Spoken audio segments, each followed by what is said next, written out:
Yeah, welcome to debate number 10 of online debates. We've made it to double digits now. Without on the motion, just a second. Okay, on the motion, this House supports Barack Obama's statements that emphasize African Americans taking individual responsibility for improving their own position in life. Can we have the Prime Minister to present the positive case here? Thank you.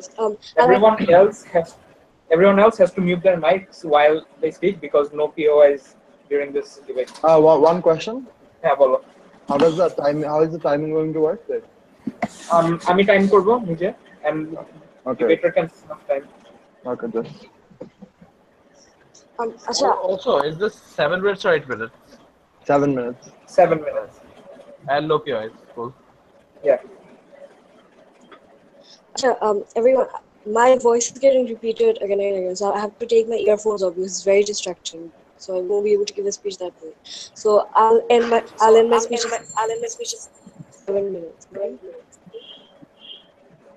All right, I guess. And if you can't hear me, maybe message on the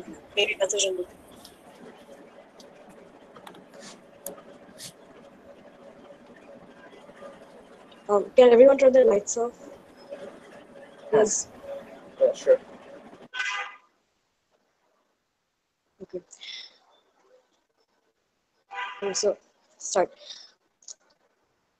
Understand, Honorable Speaker, the problem in this debate is the kind of narrative that has been fed to the African American community for so long, since the mainstream media, which always blows up the status quo and always tries to feed everyone the most extreme situation, and often amplifies and magnifies an issue to such an extent that is often inaccurate, an inaccurate portrayal of what the status quo really is like. So what we tell you is that because of mainstream media and because of the rhetoric that mainstream media is spreading, African Americans now think that the odds are against them and that these odds can never be beaten.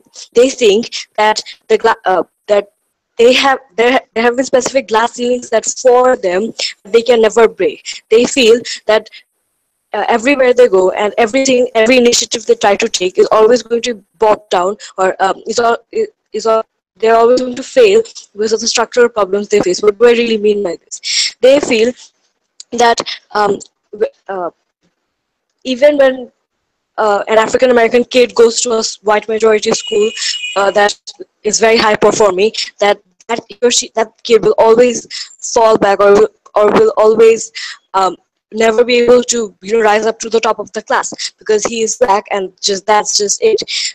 We believe that these African Americans have been forced to believe that racism is so prevalent in the United States of America that they can never be able to penetrate that racism of white people or every other community in America and move forward.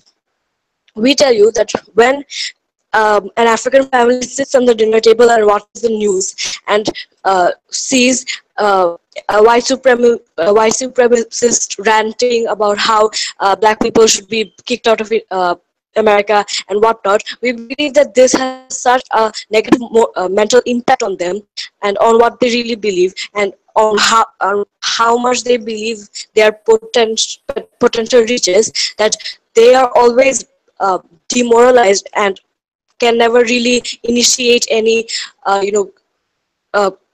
huge change in their lives or trying to reach a greater socioeconomic stability. So when this African American family is conversing among themselves, the topic is usually about how today at work he or she had to when they were entering the building, they had to undergo a second screening, and that is something like a security screening, that is something that affected them very negatively, or how a child had to be scolded by a teacher 2 minutes longer than the white friend who did the same crime or something, and that is because they believe is because of racism. So we tell you that we as that Barack Obama being the testimony of how these glass ceilings need to be broken or can be broken, or like are not really as prevalent as black people have been forced to believe, is extremely important. And I'll show you how in my positive matter. So like understand what the conclusion really is, or what the mental impact on these people or on African Americans really is like. So when for example, let's draw an analogy over here.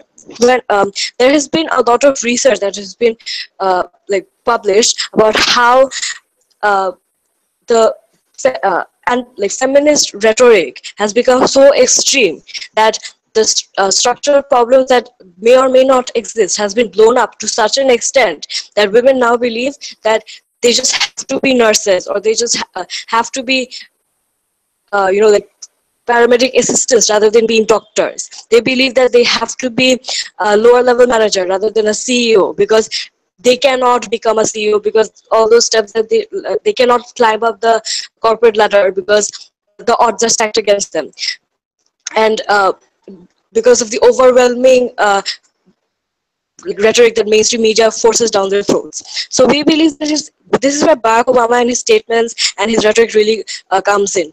So like because Barack Obama is not only the most powerful man in America, he is so much more than that. He is the first African American president of America.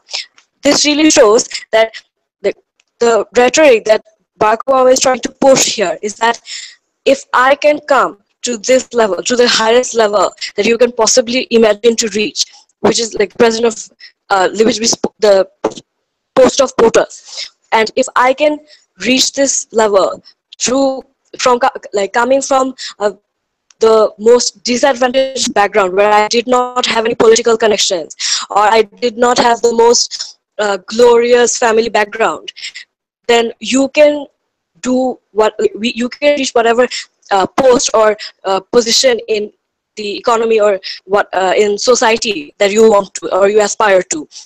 We tell you that the importance of Obama's rhetoric is extremely great, because it counteracts the extreme portrayal of the structural problems that Black community face through the mainstream media, or see through the mainstream media. So because Barack Obama has achieved a lot of success before being president as well, when he went to Harvard, or when his wife went to Princeton, or we tell you that the statements that he gives is very, very justified and is like a hope for the African American people. How? So when he tells you that you can dictate your life and you can dictate the odds, and the odds are irrelevant in your life, because just like every other white American, you can too apply for that high-paying job, and you too can ditch plumbing and gardening and lawn mowing, and you can too become the CEO of a really huge MNC.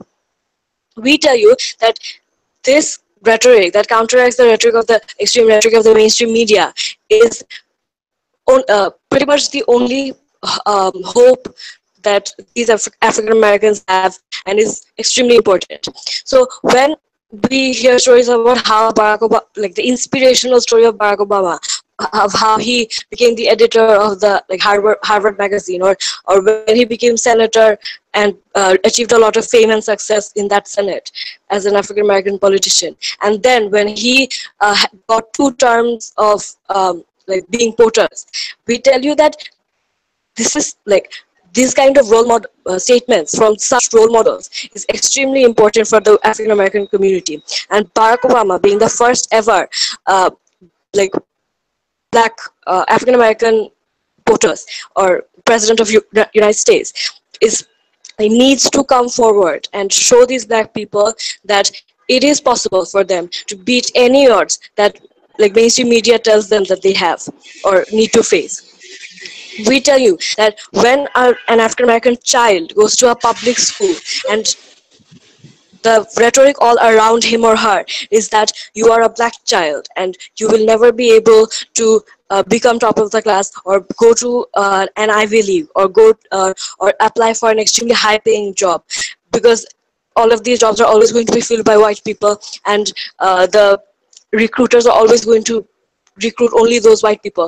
We tell you that this child, when he or she hears this rhetoric and then sees Barack Obama telling them that you need to improve the position in your life because you can, we tell you that that is extremely important for that black child, because then he realizes that if someone who has been born in such a disadvantage Are you timing? disadvantages.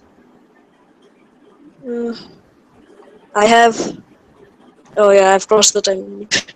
Shit. Yeah, it's fine. It's fine. So basically, like I'll end my speech by telling you that the mental problems, or the demoralization, or the problems that these African Americans faces is because of the kind of rhetoric that has been forced down their throats. Barack Obama is like the epitome of hope and how these glass ceilings can be broken by them.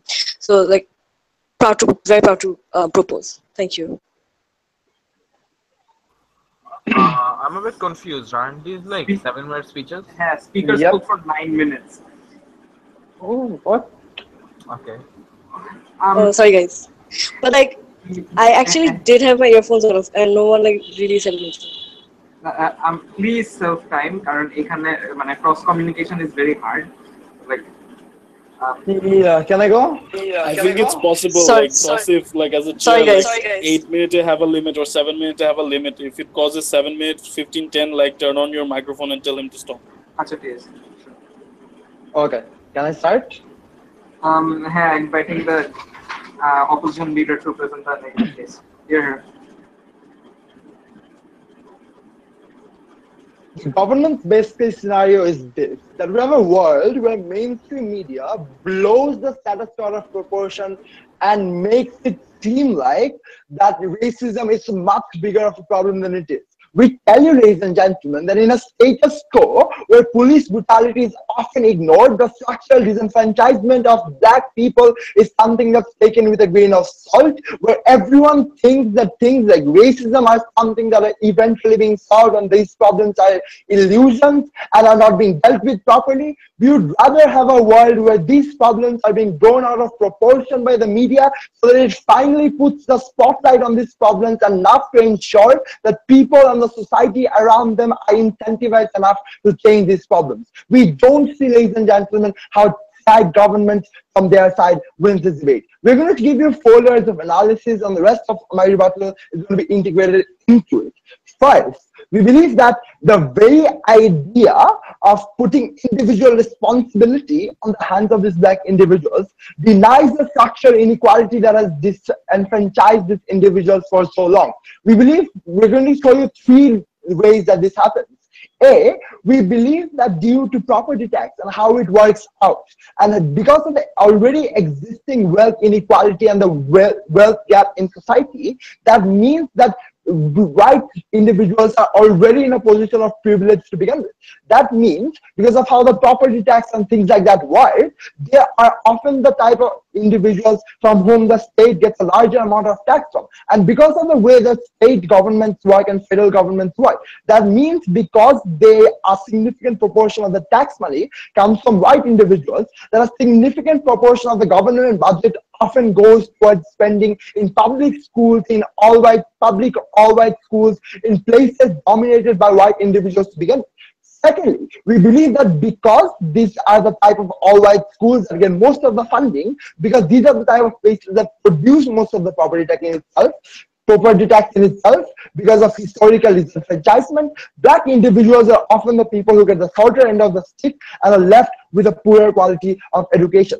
Secondly, we believe that, ladies and gentlemen, at the end of the day, it also sells short on the idea that these individuals It also falls short on the idea that things like systematic gerrymandering are a thing that's not a problem. It falls short on the idea that white individuals often have a larger amount of political and economical capital that allows them to go in and lobby for efforts that's going to prioritize and benefit them more over the average black individual. Why are these layers of analysis important? These are important because these clearly show evidence that indicates structural inequality that have been propagated due to history and due to the inability of the current system to change in itself. We believe in a scenario such as this, it's extremely pivotal that we choose to focus our efforts on trying to change this structural inequality. We believe at the moment of time, we put this blame on individuals and tell them that it's their responsibility. These structural inequalities are often overlooked in favor of looking for individual responsibility. Secondly, we believe that at the moment of time we start to put this individual responsibility on this individual. It oversells the fact that the only reason these individuals haven't succeeded in life so far is because of their own inability to go in and be responsible citizens who went in and fought for whatever they wanted to believe in. We believe that's abhorrent and pretty disgusting that they are being blamed for something that was clearly out of their control. Because we see black individuals coming out from those ghettos and try to fight their way through structural inequality. But the moment of time, we tell them that it's their responsibility, but they have failed, and that's why they have not been able to succeed, is a message that we don't want to be propagated throughout society. Thirdly, what we also believe, ladies and gentlemen, that it creates a system where a very shitty culture of prioritization has happened. Because the moment of time Barack Obama tells you that this is a movement that's supposed to be about you as an individual, but rather not as a black individual, total black population as a collective movement, that can make people start to prioritize the individual effort to change these things over the collective effort. We believe that if efforts from these types of collectivism start to decrease, and it's significantly it's significantly less likely for the chances of this movement to succeed to begin with. Because then all individuals start to become concerned with their own selfish interests. And when that happens, it's often as well likely that because they're focused on their own selfish interests and they're not attempting to collectively change the problem that plagues black individuals as a whole, that means at the end of the day, because they are black individuals themselves, they still have to suffer to a large extent from the problems that black people face as a whole.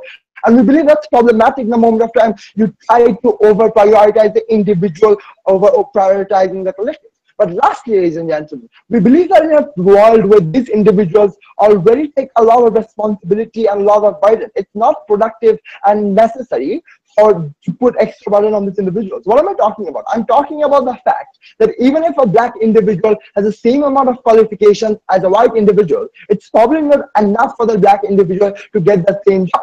Despite having similar qualifications, that black individual already has extra burden to prove himself more just because of the color of his face. We think that in a scenario where they're already being overburdened and overpressurized to always try to prove themselves to be a degree better than the white man at every level, which doesn't do anything to further their cause, but rather is a desperate attempt to just somehow achieve equality. We believe it's extremely unprincipled for us to try to attempt to put an extra type of pressure on this type of individuals. We believe what happens that in this type of cases, where we put a lot of pressure on them and where we instead take the narrative away from how the structural inequality is failing them, and we make it about how they're failing themselves, and we tell them that look, at the end of the day, if you go in and if you fight and if you try on your own, you can do something and you can change these things. And by the moment of time, because the structural inequality of the root never changes and they don't see any tangible changes in their lives, then that's problematic, because the demoralization that government talks about happens to a large extent in their model itself. Because we think that this is the type of case where they get demoralized more because they don't see the tangible benefits being shown or realized through those movements. It's more likely that the positive arguments that they bring about are more likely to be harmful from their side. We believe because of these four things we show you, we clearly pick the case on. Thank you. Yeah, here.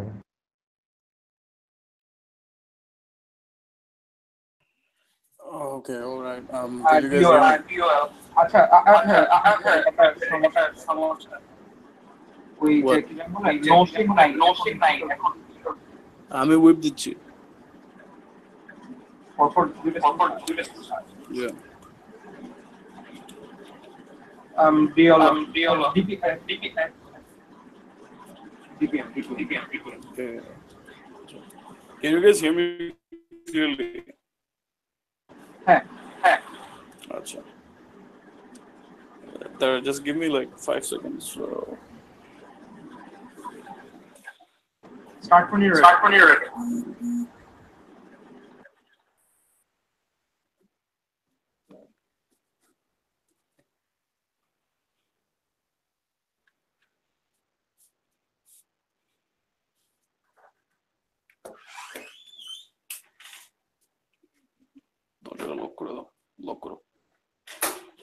Acha, starting in 3, 2, 1.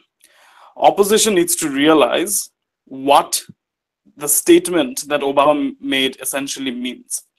We tell you, ladies and gentlemen, that the opposition case is testament to the problem that we highlighted in the context.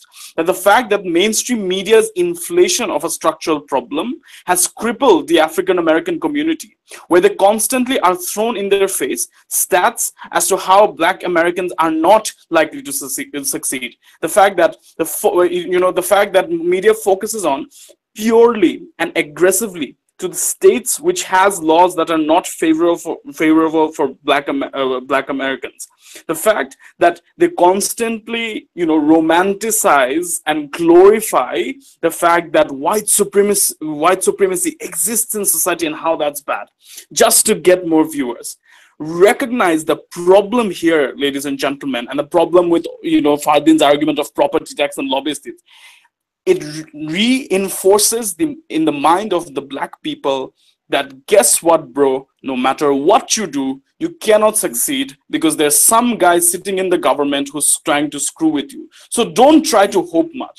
Don't try to protest, because at the end of the day, all your efforts are going down the drain. We tell you, ladies and gentlemen, Obama's statement was essentially a counter narrative to the claim, and I'll tell you why that was the most important thing that needed to be done at that time.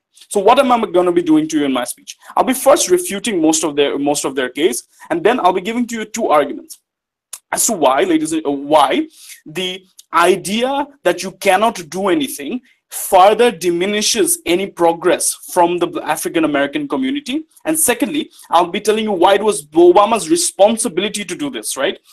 Recognize the opposition didn't meet their burden, right? Their burden was essentially to show us the fact that a moment in time Obama did not say this, Black Americans would have had a much better life, right? They only show, ladies and gentlemen, reinstated just the randomest bullshit as to why there is racism existing in society, right? We did not need that from him. We needed the fact that in a world where Obama did not say this, African Americans would have been better off because they would be doing more. They did nothing like that in their oral speech. Rebuttals first. Let's talk about property tax, right? So the fact that so that argument was something like, there's like resources allocated always to white areas, and that's problematic, and something about lobbyists with there. First, recognize the problem with that argument.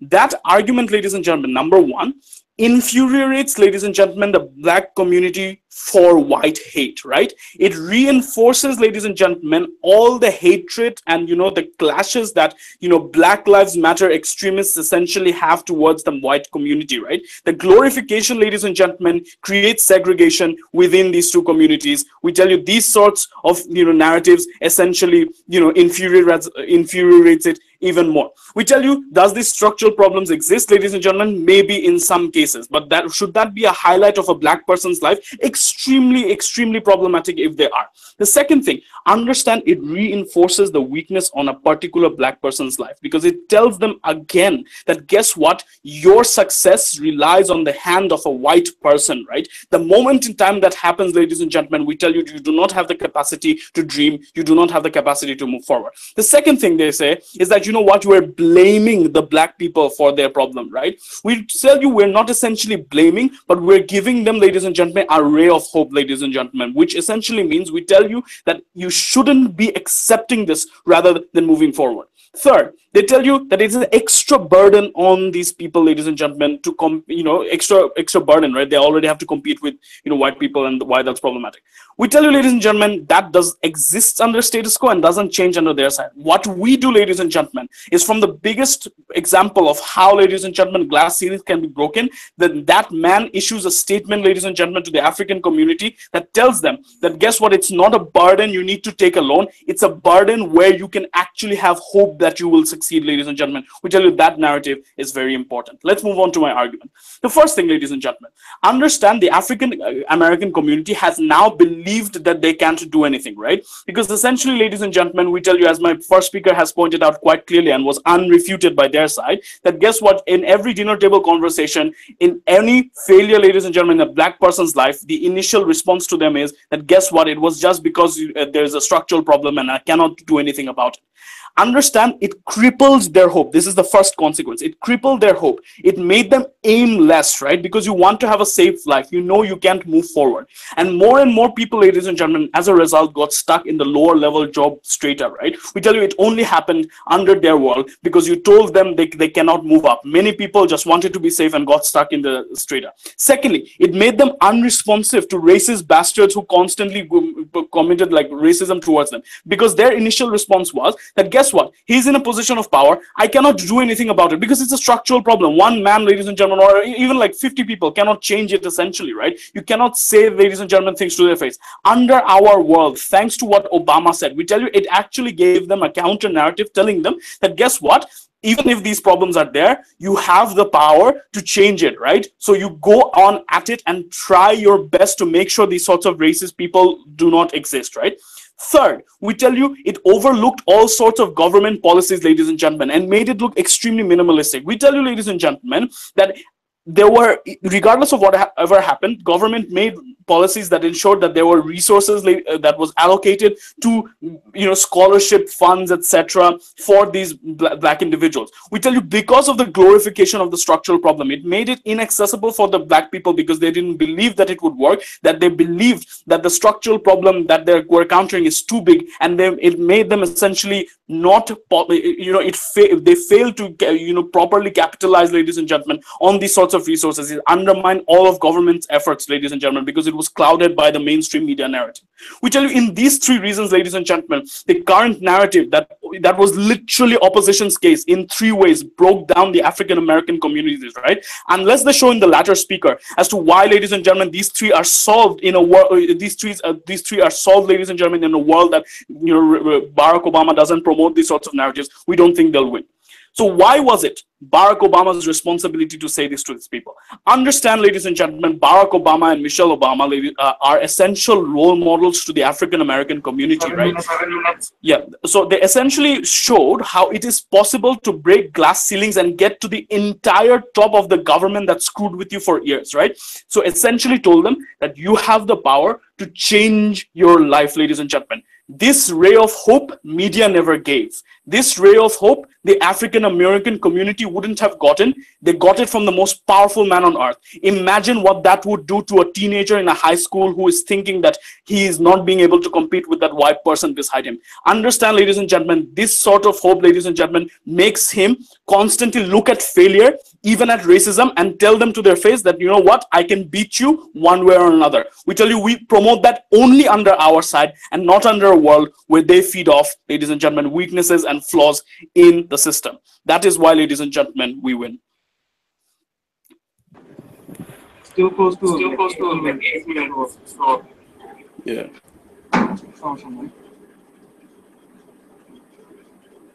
DLO. হ্যাঁ বলতেছি wait শোনা যাইতেছে ঠিকভাবে হ্যাঁ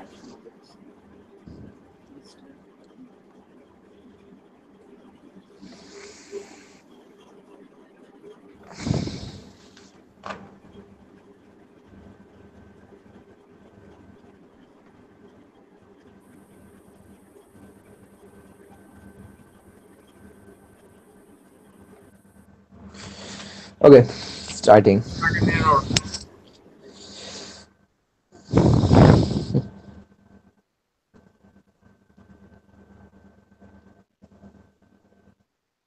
Their best case here was about how the media blows things out of proportions to such a large extent that in a lot of cases it reinforces the idea that no matter what you do as a black individual, you won't be able to succeed just because of their skin color. That's what that was the crux of their case. We think that that further harms the status quo. Why do we think that? So like comparatives from here on out with rebuttals integrated. So we think that what they're suggesting that the media, that Obama should say that these black individuals should take individual responsibility rather than focusing on what the media tells them. We think this sort of dumbs down the situation to a large extent because we do think racism is as bad as the media portrays it to a large extent. We do think that those structural problems are as bad, are so bad that that young child who looks at a white person and says that I can beat you, she probably can't because of racial problems that exist. I think Fardeen gave a beautiful analysis as to how things like gerrymandering takes place, where the individuals are divided and their votes are constrained in small land masses so that their votes count for less, which means that those black individuals are fixed into little boxes and restricted and constrained simply because it benefits all those politicians who make those systems. We also think that Fardeen told you about government spending and beautifully analyzed it. I'll bring to you one more layer to that, the thing of racial lending, where black people are given disproportionately bad credit simply because they're not able to, like in a lot of cases, pay it back. When we give you all of those reasons, and even a black person who has financial stability still has to face these problems simply because of his skin color, we do think that is as bad as the media portrays it to be. So we don't think that just telling a child that, you know what, it's not that bad and it's you have an individual responsibility to deal with it is going to solve that problem, because you probably won't. Even if you go and get a good education, even if you compete with that black person in terms of academics and whatnot, we still think you're not going to be able to bring a massive change. We still think you're going to get a worse job than a white person with the same academic skills. We think that just simply means that you can't beat that white person who's on the same level as you. We think their case breaks down over there. But we think, furthermore, why do we think it's problematic even if it works? Even if it works, we think you have to pander to the system, and it doesn't fix the problem that's existent, that is inequality. We think when you pander to the system, you're principally what you're doing is not thinking about the collective movement that you have to support, or like a lot of the people around you have to face those problems. We think it's going to work in a very small amount of cases, and pandering to systems isn't good. Game of Thrones is coming out. I think we should break that wheel, and that's how you break the wheel, by telling these individuals that probably the situation is so bad that they have to work to sort of bring about change in those to tackle racism at its fullest and not pander to the system itself. They say that it cripples hope, and like it's going to restrict an individual from pursuing any sort of meaning in his life. We think it doesn't, because in the status quo you have things like Black Lives Matter, where these black individuals are collectivizing under that narrative, where they think that they have to break down these systems and the system is inherently biased against them. We think all of those things show how the crux of their case doesn't work. Then they say, oh look, Barack Obama is an inspiration, and how his statement is so important to bring about change in these black people's life. We think that Barack Obama becoming a president in itself is inspiration enough, and if that's your argument, that doesn't make sense. But even then, he's one individual who got lucky, and he in all his speeches states how he had to go through systematic barriers, pursuing even when he was in similar terms. So the reason why he won was because of Hillary Clinton not being ready for Barack Obama breaking into the fray. We think because of a massive amount of things that went right, he was able to win, and also because of the fact that he was like a really good candidate. But if it was like on generic similar terms, we think the system would have been much more biased against them. But then what did Fardeen tell you? And this is absolutely unrebutted from their side. Fardeen told you how when Barack Obama says that you have to you have to have individual responsibility, it means that these black individuals have to do specific things to make sure that, say, they don't get shot in their cars. So it means that you have to like have your ID on you at all times, your license. But we think that that's unnecessary simply because in the status quo, these individuals are already harassed to such a large extent that they probably already have to just because of their safety, carry around more documents than a normal individual would need. We think in those systems, Barack Obama's statement doesn't bring about any sort of change. But what does it implicitly say? It implicitly says that black individuals on the same level should still try to be like more responsible in terms of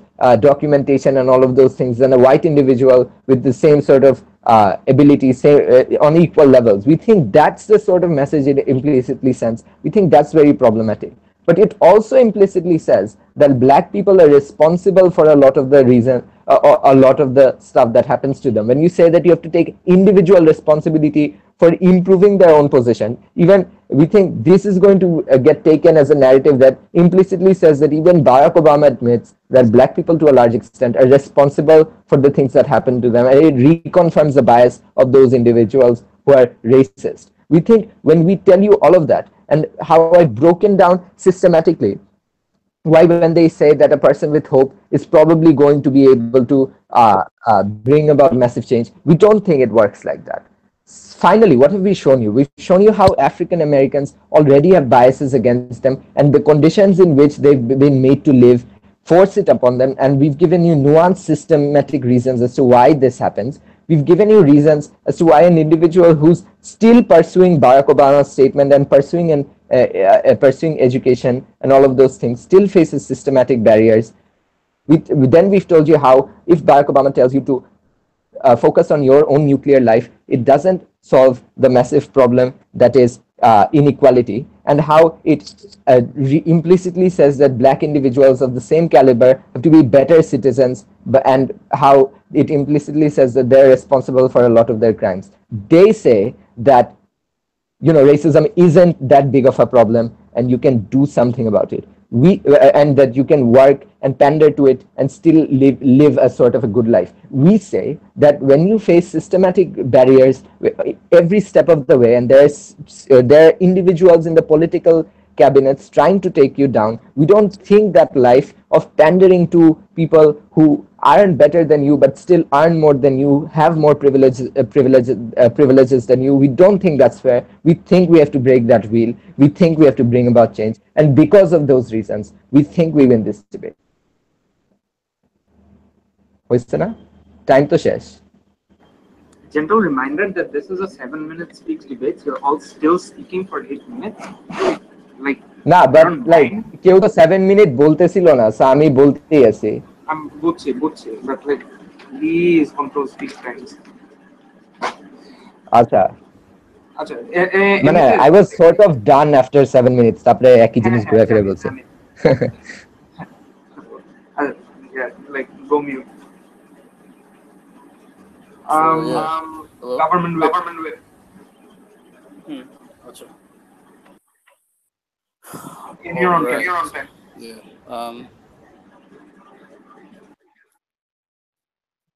So 3 clashes in this debate. First, does it make the structural problems? So does it overly negate the fact that racism exists, and whether it makes the situation for black people on the ground worse? That's the first one. Secondly, what gives African American community more mental strength and why that is very important? And third, was it Obama's responsibility? But before that, I'd like to point out a few strategical flaws from opposition.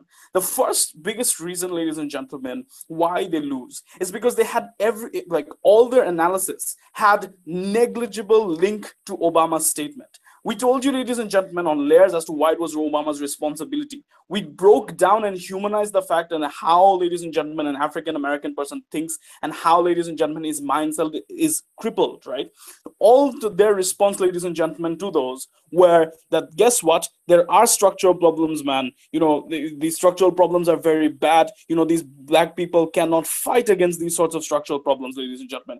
Their job, again, was to significantly show as to, in a world where Obama stated something differently, right, or did not say this black American people would have an uplifting life, right? All they showed was their current systems, ladies and gentlemen, are there and just might get worse. We told you, again, that was not their burden. They didn't fulfill the burden till the second speaker, right? So it's pretty much done.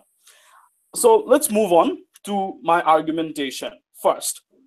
So the first one, is racism going to be overlooked, and is the lives of these people, you know, will it, you know, get implicitly worse?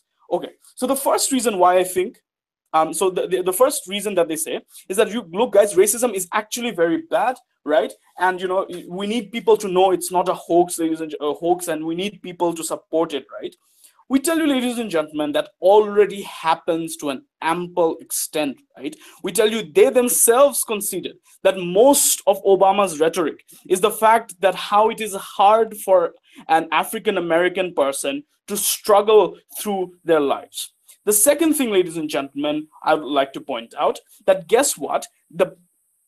You know, the sheer amount of media traction, ladies and gentlemen, and the romanticization of, you know, black struggle in the community is always going to be there, ladies and gentlemen, and is always going to be a large part of the attention of the probable media. So we think, ladies and Obama's statement exists. We don't think these would be negated. So we don't think, you know, ample, like ample attraction there, ladies and gentlemen, would be negated, right? So we don't think the first thing is a problem. So what is the second thing they said under this? That, guess what? There would be implicit meanings that would be interpreted from this, and thus would create grassroots problems like harassment of police and whatnot. Understand, ladies and gentlemen, one, anything and everything, ladies and gentlemen, you know, like racist police does is, you know, they're likely to be people who do not listen to Obama to begin with, right? So Obama's statement doesn't have effect on him. But secondly, even if it does, they take these sorts of misinterpretations in all circumstances because they want to screw over, ladies and gentlemen, these black American people. Understand, ladies and gentlemen, the difference in both the sides here. Under their world, they tell the black American people that, guess what? These sorts of things exist. How bad is it? How infuriating this is.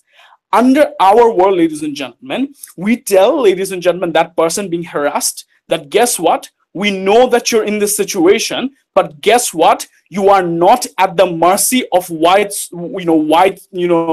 officers of the government, but rather we do understand your problem, but you can fight through this if, ladies and gentlemen, you struggle more on.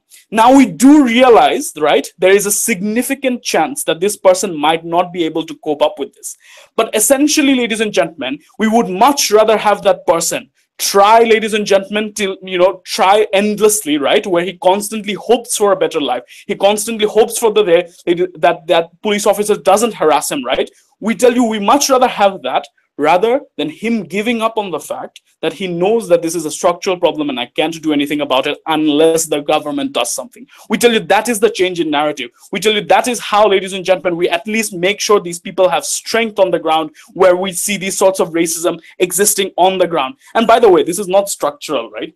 So we tell you, ladies and gentlemen, what do we show under the first clash? Basically, the fact that, you know, people who want to implicitly misinterpret these sorts of things would do it anyway, but the difference being under our world, grassroots people, ladies and gentlemen, at least have hope and at least have, you know, hope from the biggest, you know, person on, you know, the US government that they can do it, right? The second thing they show here is, guess what? It will create a lot of pressure, you know, and that is not a good thing because it'll just make their lives worse. Again, ladies and gentlemen, no substantiation. We already told you, ladies and gentlemen, that pressure exists under their world, ladies and gentlemen, as well. What is the difference? Under our world, ladies and gentlemen, this black person at least has, ladies and gentlemen, an extra hope, that extra narrative that is fed to them by the president of the United States, who happens to be of the same color and has gone through similar problems as them, that it is possible till you hustle, because he's living example as to why it's probable, right? So we win this clash basically, ladies and gentlemen, because we show to you that there's a significant difference between just stating problems and how, ladies and gentlemen, Obama's statement made these problems much more approachable by Black people than theirs. Secondly, what gives the African American community mental strength? Recognize they had zero rebuttals here, right? Their only rebuttals were the first two things I said in the clash. Because I gave you three layers of analysis here. That one, I told you, ladies and gentlemen, how this, how it makes them aimless. Why is this true? Because from childhood, when you see your relatives getting blamed for things, and you essentially start believing in the fact that when you don't get a scholarship, it's because it's a structural problem. When you don't get a job, it's always because it's a structural problem, right? We told you how that makes you aimless, that it doesn't make you want to take risks, ladies and gentlemen. And that's problematic, because minorities, ladies and gentlemen, who are trying to fight off a certain level of social mobility need to be the ones that takes the risks, and that's when their benefits, ladies and gentlemen, gets amplified. We told you that doesn't happen under a world where Obama doesn't say this. Secondly, we told you, ladies and gentlemen, it makes them weak towards, ladies and gentlemen, racist people, because they essentially think that since it's a structural problem, so since it's a structural problem, you can't essentially do anything. Everyone spoke for 8 minutes. Let me do the same. So, lastly, ladies and gentlemen, I've also told you how it makes them overlook a lot of government resources, ladies and gentlemen, because the moment in time they do not believe that they can be the drivers of change, they won't be able to use the resources that makes them capable of doing so, right? Understand that Obama statement essentially, ladies and gentlemen, breaks down these mentally weak facets in the minds of African Americans, because it tells them that essentially, even if it's an extra burden, you can be a powerful individual that gets to dictate your own life. And lastly, ladies and gentlemen, we gave to you why it's Obama's responsibility. Again, nothing came here from their side. We told you how Obama is a role model and a Black person who has a responsibility to motivate individuals. And this was his way of doing it, ladies and gentlemen.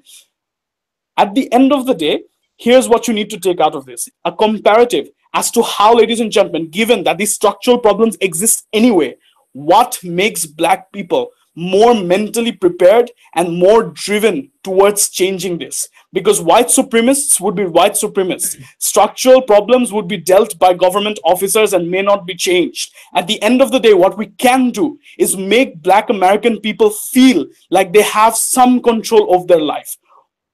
Our side, ladies and gentlemen, does that the most. And as a result, success rates can be more under a world where the people who are the drivers of it are more confident in their abilities, in comparison in a world where they're just told the same for years and years. Very proud to propose. 8 minutes 45. 8 minutes 45. Holy shit. Right. Hi, please. I'm doing 8 minutes too. Shobai 8 minutes course. Yeah, 8 minutes call, but like 8 minutes till 8 minutes 50. Yeah, I can't keep time because of this.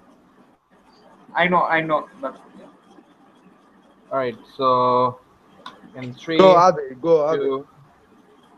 You see, the thing about Barack Obama isn't essentially the fact that he's just another president. It's not the fact that he's a Black president, but it's the fact and the understanding that the people that elected Barack Obama are essentially the collectivized votes of all the Black people around the United States of America, right? This essentially means not just the fact that they wanted their color on the map, but the reason why these people elected Barack Obama to begin with is so that they had someone on the podium that related to them on a first-hand experience, on a first-hand level. They wanted someone that understood their struggles. They wanted someone that understood their problems with police arbitrarily shooting them, and they wanted someone who made sure that they were yet again and again not to blame. But Honorable Speaker, we tell you at the end of the day, Barack Obama was not that person. Barack Obama failed these people the moment he told these people and constantly emphasized the fact that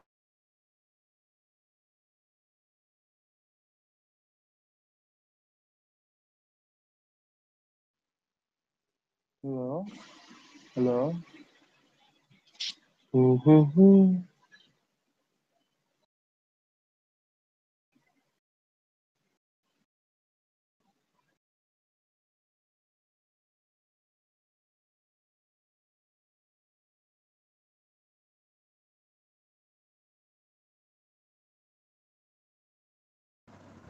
Is it just is it just me that can hear it? না আমারও fit কেটে গেছে Nope, শুনতে পাই না আমি hello hello করতেছিলাম. Actually, is this Uh, connection gone or something? Abir, we can't hear you. yeah Hmm. hello Hello. yes online debate technical difficulties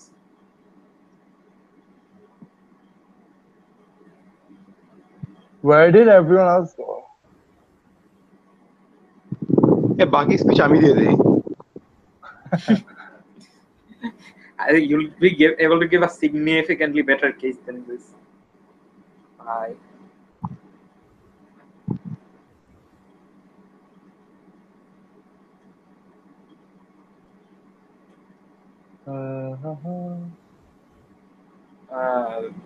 what do you suggest we do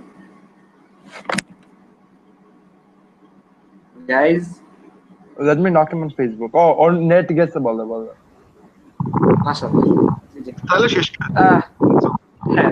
this concludes online debates then cross floor shake hands get out of the Google Hangouts while me Ishmamul and Navid discuss Fardeen Bairo Like he, it doesn't matter. So, also stopping the live broadcast for results go to our Facebook group online debates check the spreadsheet or the post that I'll be giving later tonight or tomorrow morning depending on what bye